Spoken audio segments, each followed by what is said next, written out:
ఇల్లు అది వర్షం పడినప్పుడు మరి మీకు ఇబ్బంది అవ్వదా? పని కట్ట వెళ్ళే గోరు కట్ట ఇబ్బంది ఇట్లకి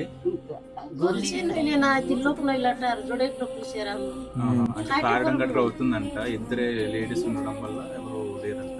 ఓకే. సో మరి చాలా ఇబ్బంది అవుతుంది. మీకు ఏమైంది ఇక్కడ? కాటేలో బయట మీకోసం సరుకులు అవి ఇద్దామని వచ్చామన్నమాట మేము.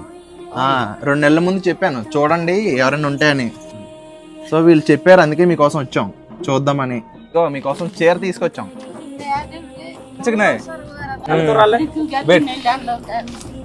దిక్కుగతి లే కదా, ఎవరు ఇస్తారు, మీరు ఇస్తే చాలా సంతోషంగా అంటున్నారు. అవునా? అలా ఎందుకంటావు అమ్మా, అలా అనకూడదు. మీ పిల్లవాడిని అందుకే తెచ్చి ఇచ్చాం. మీకు ఏంటంటే ఇవి అమృత గారు అని చెప్పేసి ఆవిడ పంపించారు మీకోసం. దండం కాదు, ఆశీర్వదించండి చాలు. ఓకేనా? అయ్యయ్యో సరే అమ్మా, అయితే వస్తాను.